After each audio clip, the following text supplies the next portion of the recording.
బంగారాన్ని టచ్ చేసినప్పుడల్లా ఎందుకు నేను అలాగే ఉండిపోతున్నాను?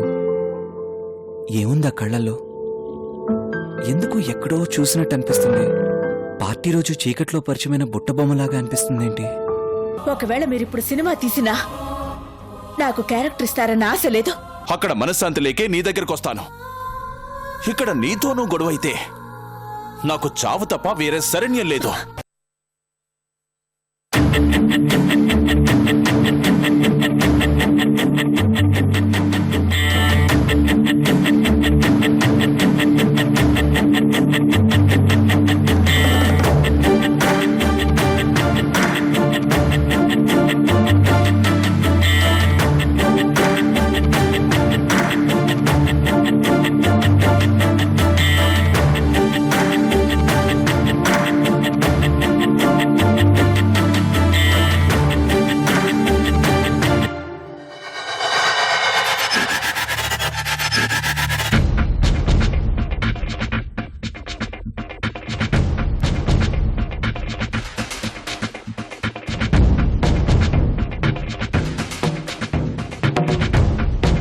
సంజన, ఏమైంది? ఎందుకంత డిస్టర్బ్గా ఉన్నావు? ఇవాళ ఒక ఆడది ఒక మగాడు నన్ను నడి రోడ్ మీద ఇన్సల్ట్ చేశారు. అసలు ఏం జరిగింది చలాయ్?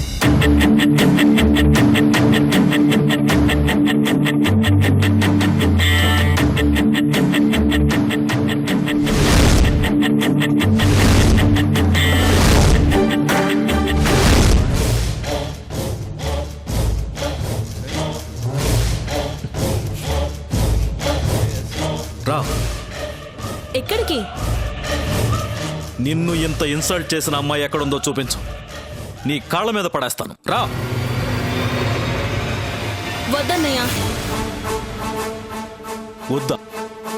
ఎందుకు? ఈ గొడవ పెద్దదైతే నేను నీ చెల్లెల్నని రిషికి తెలిసిపోతుంది. అసలు దానికి దీనికి ఏంటి సంబంధం?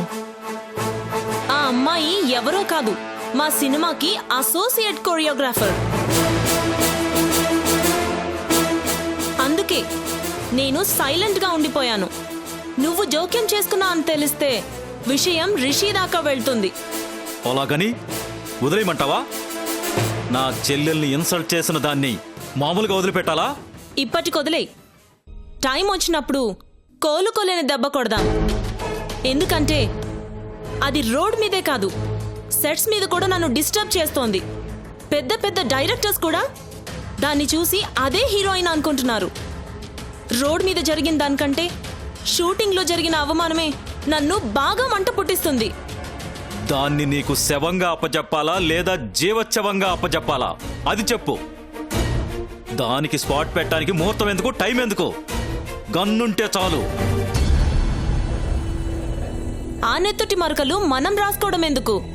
ఇప్పుడే అంత దూరం వెళ్లకు. వదిలే. అంతదాకా వస్తే నీ దాకా రాకముందే నేనే దానంతు చూస్తాను. నేను నీ చెల్లెల్ని, అది మర్చిపోకు. శభాష్ చలాయ్. ఇవన్నీ మర్చిపో. నీ సినిమా మొదటి రోజే బ్రహ్మాండంగా మొదలైంది. ఈ సంతోషాన్ని సెలబ్రేట్ చేసుకోవాలి. ఏం చేద్దాం?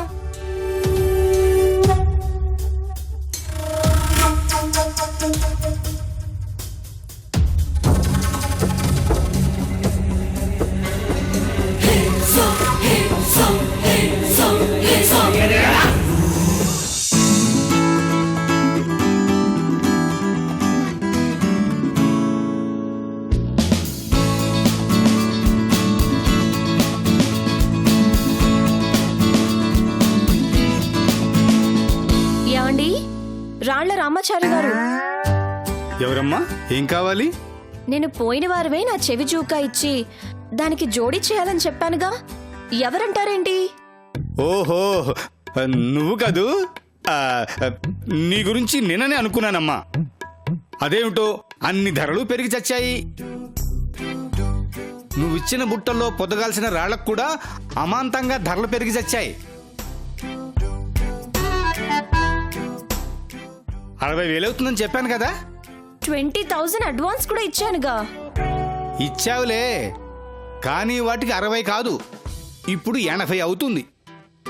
అవి రవ్వలకేమాత్రం తీసిపోని మేలిమిరాళ్ళమ్మా. కొండ వీటుండి తెప్పించాలి. ఇంకో 20,000? మరి ఒరిజినల్లా కనిపించాలన్నావుగా. పిండి కొద్దీ రొట్టె. మరి చేయించారా? నీకు ధరలు పెరిగాయని చెప్పి నువ్వు అన్నాకే తెప్పిద్దామని ఆగాను. అయ్యయ్యో, త్వరగా తెప్పించండి చారి గారు, అర్జెంటు. మరి ఇంకో 20,000 ఇస్తాగా, ముందు చెయ్యండి. ఆలస్యమైతే మళ్ళీ ధరలు పెరిగాయి అంటారు మీరు. మనిషి బతుక్కి తప్ప అన్నింటికి విలువ పెరిగిపోతుంది. బాగా చెప్పావమ్మా. ఇంకో వారంలో తెప్పించి చేసిస్తాను. నువ్వు వచ్చే గురువారం డబ్బులతో రా.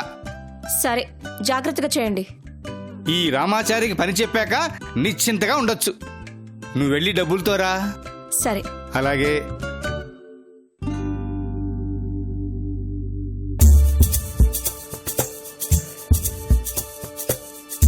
మొత్తం 80,000.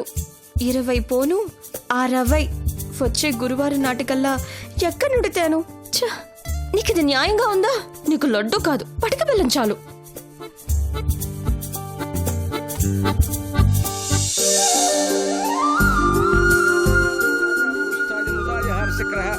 విద్వాన్ ప్రదిశ శతస్రహతమేవం విద్వాన్ అమృతి భవతి నాన్యః పంథాయ నాయ విద్యతే. ఓం సహస్రశీర్షం దేవం విశ్వాక్షం విశ్వశంభువం దేవం నారాయణమక్షం పరం పదం విశ్వతః పరమా నిత్యం.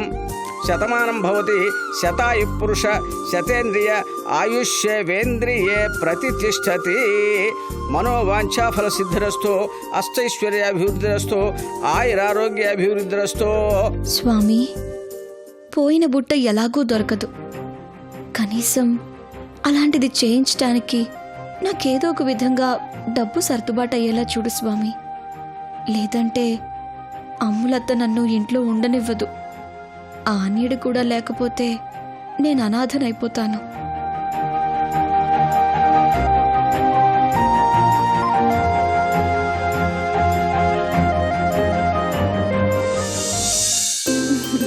Hi hi hi hi Chaitra, బాగున్నావా? బావుంటే ఇక్కడికి ఎందుకు వస్తాను? నేనే కాదు, ఎవ్వరూ రారు. నిజమేనేమో. గుడికొచ్చాక కాసేపు కూర్చోవాలంట. ఇంతకు ముందు ఎవరో చెప్పినట్టు గుర్తు. పద.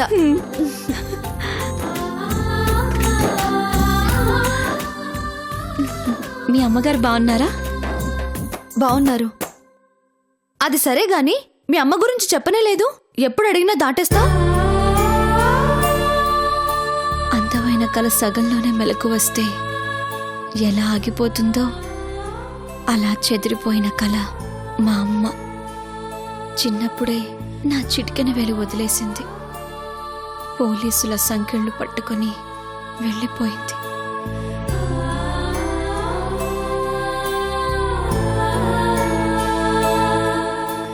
మీ అమ్మ జైలుకెళ్ళిందా?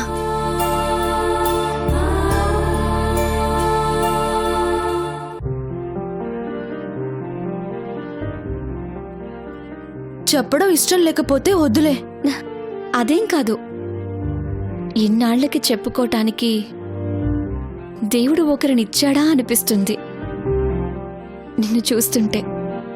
అయితే చెప్పు, అసలేం జరిగింది? మా ఊరు కర్ణాటకలోని హంపి. నాన్నకి జూదం తాగటం తప్ప ఇంటి ధ్యాస ఉండదు. అమ్మ నాకు కష్టపడి చదువుతో పాటు నాట్యం నేర్పించింది. ఆ ఊరి సర్పంచ్ మా అమ్మ మీద కన్నేసి ఓ రాత్రి మా ఇంటికొచ్చాడు. తనని తాను కాపాడుకోటానికి మా అమ్మ హత్య చేసి జైలుకెళ్ళింది.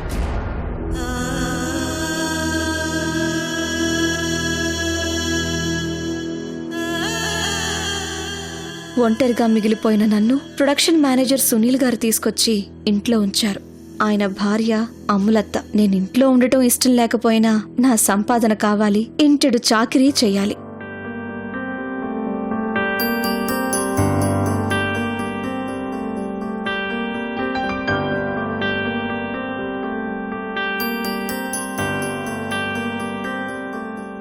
జైలుకెళ్ళిన మా అమ్మ ఏవైందో ఇంతవరకు తెలీదు.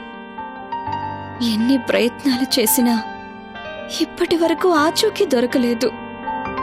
ఈ జీవితంలో ఎప్పటికైనా మా అమ్మని కలుస్తానన్న ఆశతోనే బ్రతుకుతున్నాను. ఒక విధంగా నిన్ను చూస్తే జాలేస్తున్నా, మరో విధంగా నాకన్నా నువ్వే అదృష్టవంతురాలవనిపిస్తుంది. నీ కథ నువ్వు చెప్పుకుంటే గాని ఎవరికీ తెలీదు. నా కథ అలా కాదు, సినిమా ఇండస్ట్రీకే కాదు, మామూలు జనాలకు కూడా తెలిసిన కథ. వద్దురా బాబు, మా జీవితంలోకి తొంగ చూడకండ్రా అన్నా. మా గురించే కావాలి, కథలు కథలుగా చెప్పుకోవాలి. నువ్వు ఇండస్ట్రీలో అమ్మాయివే, నీకు తెలిసే ఉంటుంది డైరెక్టర్ విరించి. తెలుసు. నేను ఆయన్ని నా తండ్రిగా ఒప్పుకోకపోయినా కనీసం నాకు కన్నతల్లైనా తోడుగా ఉంది. నీకు ఆ అదృష్టం కూడా లేనందుకు బాధగా ఉంది. ఇద్దరికిద్దరం ఆడి పాడాల్సిన వయసులో మనసు నిండా ఒంటరితనంతో బాధపడుతూ వచ్చాం.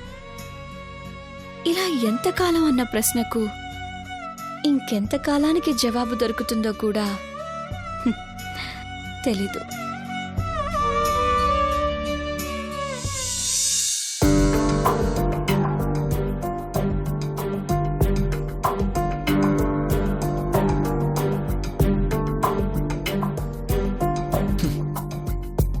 ఇవి కాదు, ఇలాంటి కొత్త వాళ్ళు కాదు, చాలా పాపులారిటీ ఉన్న యంగ్ మదర్ కావాలి. నా మదర్గా చేయాలంటే ఇంత ఓల్డ్ లేడీస్ పనికిరారు. ఇండస్ట్రీ మొత్తం జల్లెడ పట్టేశాం సార్. ఎంతమందిని పిలిపించినా ఆ క్యారెక్టర్కి సూట్ కావడం లేదు సార్. సూట్ అయిన వాళ్ళేమో ఒకరు సమ్మర్ వెకేషన్స్కి అబ్రాడ్ వెళ్ళాలంటున్నారు, ఒకరు పాలిటిక్స్లో బిజీగా ఉండి ఎలక్షన్స్ టైంలో కుదరదంటున్నారు. తమిళ్ మలయాళం కూడా ట్రై చేశాం సార్. ఇంకేం చేయాలో అర్థం కావట్లేదు. పర్వాలేదు, ఇంకా 4 రోజులు టైం ఉంది, గట్టిగా ట్రై చేయండి. ఆ క్యారెక్టర్కి సరిగ్గా సూట్ అయ్యే ఆర్టిస్ట్ దొరికేదాకా మన ట్రయల్స్ ఆపొద్దు. ఇలా అయితే షెడ్యూల్ లేట్ అయిపోతుంది సార్. పిక్చర్ అనుకున్న టైంకి పూర్తి కాదు. అలాగని ఎవరిని పడితే వాళ్ళని పెడితే పిక్చర్ అనుకున్నంత హిట్ కాదు. ప్రతిదీ మనం జాగ్రత్త పడుతూ మెయిన్ క్యారెక్టర్ విషయంలో ఎందుకు రాజీ పడాలి? సార్, మీరేమి అనుకోనంటే నేను ఒక పేరు చెప్తాను సార్.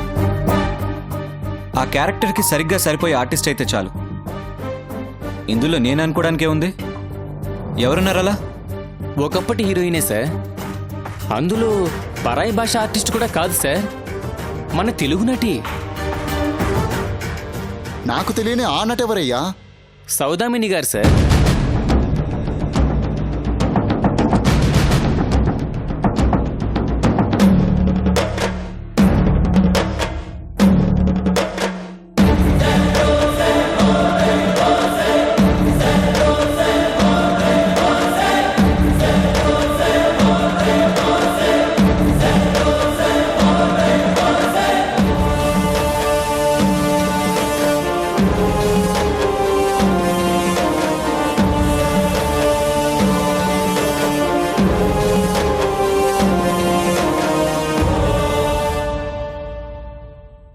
మదర్ని చూడమంటే ఆయన సవతలిని సజెస్ట్ చేస్తానంటావేంటయ్యా బాబు?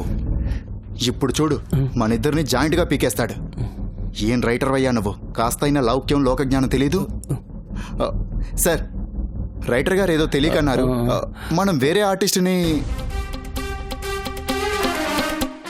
ఎందుకు ఇంకా వేరే ఆర్టిస్ట్ని వెతకడం? ఆవిడనే పెట్టుకుందాం. క్యారెక్టర్ డిమాండ్ చేస్తే దానికి తగ్గ ఆర్టిస్టే పడాలి కదా. ఆవిడైతే కరెక్ట్గా సూట్ అవుతారు. ప్రొడ్యూసర్ నువ్వు వెళ్ళి కథ చెప్పి మాట్లాడండి.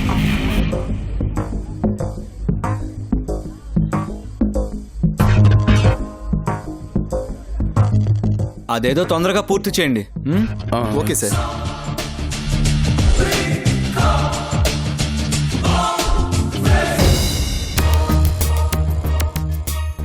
హీరో గారేంటయ్యా ఇంత పెద్ద షాక్ ఇచ్చారు? సౌదామిని గారిని తన మదర్గా వేద్దామంటాడేంటి? వీళ్ళమ్మ ఊరుకుంటుందా? ఒకవేళ సౌదామిని గారు ఒప్పుకున్నా ఇదంతా ఎక్కడికి దారితీస్తుందో ఏమో.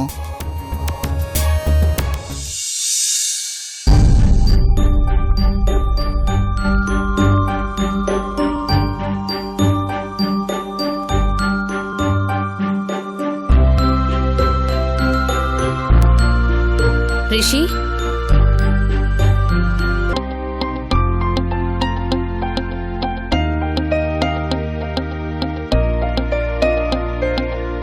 Yeah ma'am. నువ్విప్పుడు కాబోయే హీరోవి. అందరి కళ్ళు నీ మీదే ఉంటాయి, అవునా? అవును. అయితే డ్రెస్సింగ్ విషయంలో నువ్వు ఈ మధ్య చాలా నిర్లక్ష్యంగా ఉంటున్నావు. చూడు, ఎంత సింపుల్ గా కాలేజ్ స్టూడెంట్ లా ఉన్నావో. ఇంట్లోనే కదమ్మా.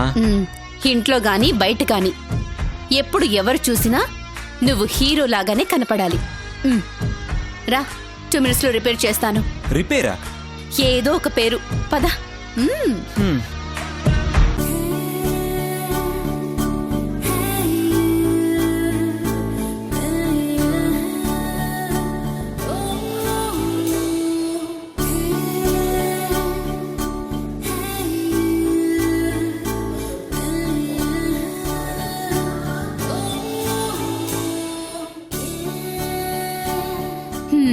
ఈ డ్రెస్ వేసుకొనిరా.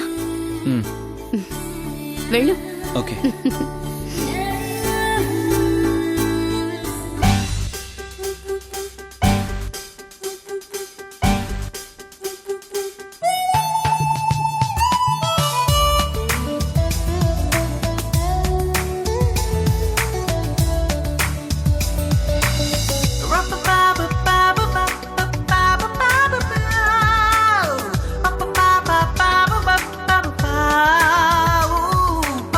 వావ్ మమ్మీ,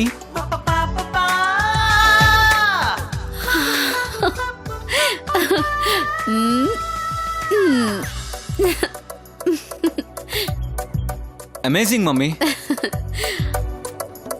ఇప్పుడు నువ్వు లెజెండ్ మూవీకి వెళ్ళు. అందరి కళ్ళు నిన్నే చూస్తుంటాయి. కనబడో గానీ నీలో మోడర్న్ థాట్స్ చాలా ఉన్నాయి. ఇక నుంచి నీ డ్రెస్సింగ్ విషయంలో కొంచెం కేర్ తీసుకోవాలి రిషి. ఇక నుంచి నేను కేర్ తీసుకోను. ఎందుకని? ఇక నుంచి నా మూవీకి నువ్వే స్టైలిస్ట్ గా వర్క్ చేయబోతున్నావు. నేనా? ఎస్, నన్ను కొత్తగా ఆడియన్స్ లోకి పంపించే బాధ్యత నీదే. నా హెయిర్ స్టైల్ దగ్గర నుంచి క్లోత్స్, షూ, యాక్సెసరీస్ అన్నీ నువ్వే డిజైన్ చేయాలి. బాగుంది. ఇంట్లో ఉండేదాన్ని, అవన్నీ నాకేం తెలుసు. ఇంట్లో ఉంటే ఏంటి, నువ్వు తలుచుకుంటే బాలీవుడ్ లెవెల్లో స్టైలింగ్ చేయగలవు తెలుసా? నో నో నో నో, నాకు ఇలాంటివేమీ తెలీదు. నన్ను వదిలే బాబు, నీకు పుణ్యం ఉంటుంది. అది కాదు మమ్మీ, నీ టాలెంట్ నీకు తెలియడం లేదు. ఆ మాటకొస్తే అంత ఈజీగా నేను ఒక టెక్నీషియన్ని చూస్ చేసుకుంటానా? నాకు నీ మీద పూర్తిగా నమ్మకం ఉంది మమ్మీ. ఒక అసిస్టెంట్ పెట్టుకో చాలు, నీ వర్క్ చాలా ఈజీ అయిపోతుంది. నాకేం వినపట్టం లేదు మమ్మీ. ఏంటి రిషి, మీ మమ్మీని అంతగా బతిమాలుతున్నావు? నన్ను చూడండి డాడ్, మమ్మీ క్షణాల్లో నా గెటపే మార్చేసింది. అందుకే నా మూవీకి మమ్మీని స్టైలింగ్ చేయమంటున్నాను. స్టైలింగా? యా. మీ మమ్మీనా? అవును. అది నీ పిక్చర్కి. ఏ చేయలేదా? Rishi, be practical.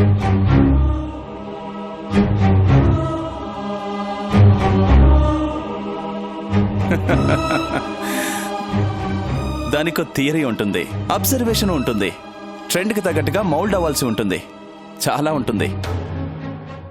అత్తను భర్తను దులపడం కాదు స్టైలింగ్ అంటే. కమాన్ డాడ్, అదేంటో చాలా మంది భర్తలు ఇలాగే వాళ్ళ వైఫ్లో ఉండే టాలెంట్స్ ని సప్రెస్ చేస్తుంటారు.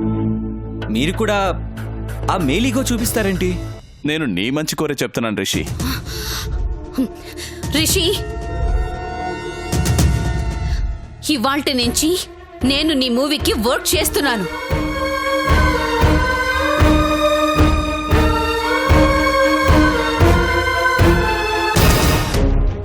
అందరూ అప్రిషియేట్ చేసేలా నీకు నేను స్టైలింగ్ చేస్తాను.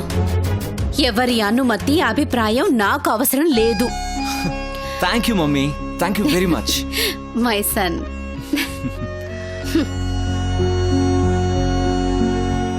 థ్యాంక్ గాడ్, మమ్మీ ఇంత ఈజీగా ఒప్పుకుంటుందని నేను అనుకోలేదు. ఒప్పుకొని ఉండేదే కాదు, నేను రాకపోయి ఉంటే. ఏంటి డాడ్? నేనే కావాలని మీ మమ్మీని రెచ్చగొట్టాను. ఆమె అహం మీద దెబ్బ కొడితేనన్నా ఒప్పుకుంటుందని కావాలని ఆమె వల్ల కాదన్నాను. మీ మమ్మీ తలుచుకుంటే ఏమైనా చేయగలదు. ఆమె పట్టుదల సంగతి నీకన్నా నాకే బాగా తెలుసు. నువ్వు మామూలుగా రిక్వెస్ట్ చేసుంటే ఒప్పుకోదని నేను జోక్యం చేసుకున్నాను. ఇలాగైనా ఆమె సినిమా ప్రపంచంలోకి అడుగుపెట్టి సెట్స్కి రావటం మొదలు పెడితే అక్కడి సాధక బాధకాలు అర్థమవుతాయి. అప్పుడైనా సినిమా రంగాన్ని ద్వేషించడం మానేస్తుందేమోనన్న ఆశ. చూద్దాం.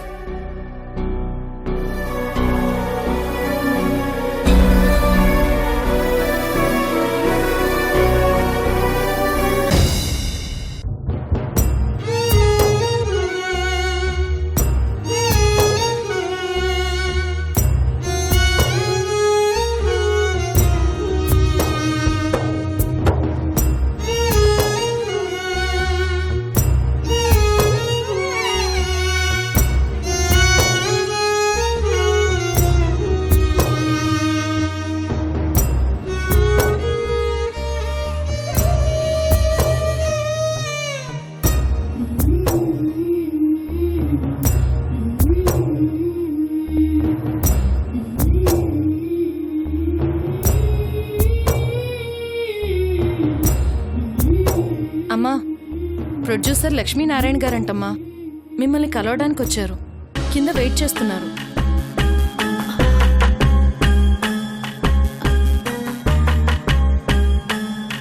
చాలా గొప్ప క్యారెక్టర్, అమ్మ రోల్. ఈ సినిమాలో హీరో మన విరంచి గారి అబ్బాయి రిషి బాబు.